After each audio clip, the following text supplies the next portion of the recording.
Bum bum bum bum bum bum bum bum bum bum bum bum. The Peter Dislike Show. Bum bum bum bum bum bum bum. All right.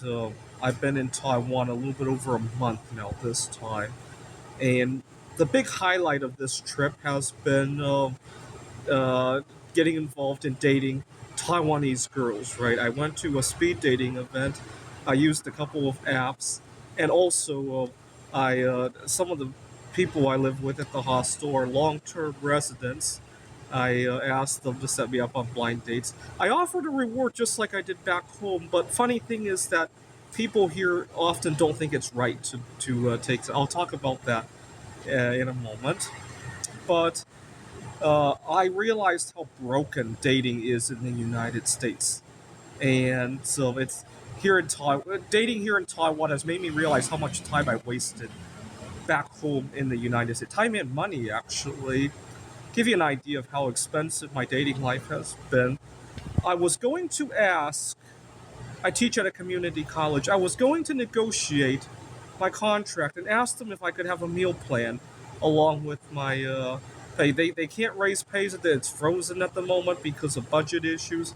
But I was thinking if I got a meal plan, at least I could go to the dining hall and potentially connect with people there, right? Either other adjuncts or some of the older students who are returning to college, right? As long as they're not in our department, conflict of interest issues. But if they're studying like social sciences or biology, that's fine, right? So that's what I was thinking. Unfortunately, our school doesn't have the ability to do this for some bizarre reason. The truth is, they're just not willing to think outside of the box. But that would be nice because going out and networking and depending on uh,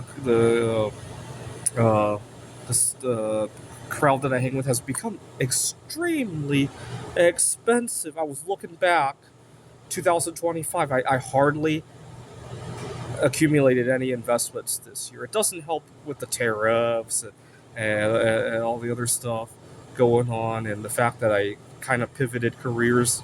But wow, this past year I have not. I mean, I did put $2,000 in my Roth IRA just to get the tax credit, which I might not get anyway because all the inflation has pushed my income over the threshold anyway.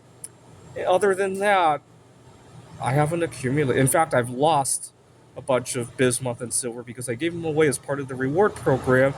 And some of the bismuth I sold, and then I didn't buy more because of the tariffs. Instead, I used that money for my dating life, right? So I'm kind of in the red this year so far, believe it or not. Uh, and that's dating in the United States. A lot of times, over in the United States, you cannot be money conscious when you're dating. Girls will be instantly turned off. Here in Taiwan, it's the other way around. A lot of girls think the long game. They want you to be money conscious so that when the two of you are actually married, you will continue to be money conscious. And the American girls don't see it that way, right? We're very short sighted over in the United States. The other thing I noticed is that the girls here that I'm dating, here in Taiwan, cost of living is cheap. A lot of people, even in their 30s and 40s, live with their parents, and so they don't have to work two jobs. So there's more time. Over in the United States, often I'm working two jobs, I'm dating somebody who's working two jobs, and we could scarcely find time for each other. Not only two jobs, but often two jobs with uncertain schedules and each. And that's just wrong, in my opinion. Meanwhile, my colleagues who are lucky enough to have met the right person when they were 13, they get to take maternity leave, they get to go on family vacation, and they leave it up to us to juggle two jobs in a dating life, right?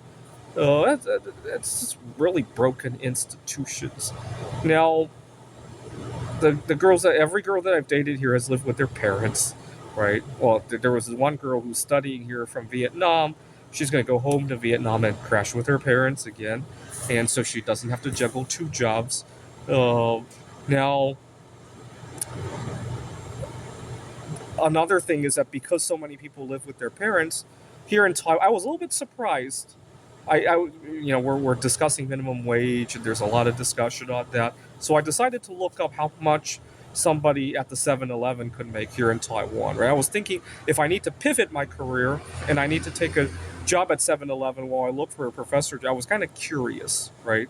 I'm not too proud to do those things, by the way, but when I looked it up, I was aghast. They only make like about $5 the equivalent per hour. And I'm like, how do these people survive? And the answer hit me: those people live with their parents. Now, is that a good or a bad thing? I'd argue it's a good thing because you're a lot less sensitive to losing your job, right? Even if you make 15, $20 an hour, that instantly goes to zero if you lose your job, and then you have no home to go to, right? Here you make $5 an hour, but you crash with your parents. At least you'll have a home to crash to, right? Just a thought out there. Here, property taxes are pretty low, so a lot of these kids will inherit their parents. So most of the girls that I date come from the one-child generation, so they'll probably just inherit the home. And so I think we have much sounder institutions here, not only for the cost of living, but for the ability to date and network with people. Back home in the U.S., like I said, dating has become expensive. I'm running in the red in large part because of the rewards and also the going out to network with people. Now, are the rewards worth it? Yeah, but it's kind of like if you've ever paid a doctor or a lawyer a big sum of money.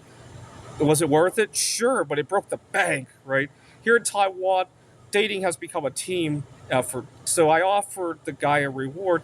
He was the guy who set me up with his cousin. He was fascinated with my art. We had watched a couple of YouTube videos about making gallium crystals. And I told him when I get home, I'm going to practice. I can't send you gallium through the mail because it's probably not going to survive the trip, but I'll try it with indium, which is in the same family as gallium. And I'll send you my very first indium piece. I haven't worked with indium just yet.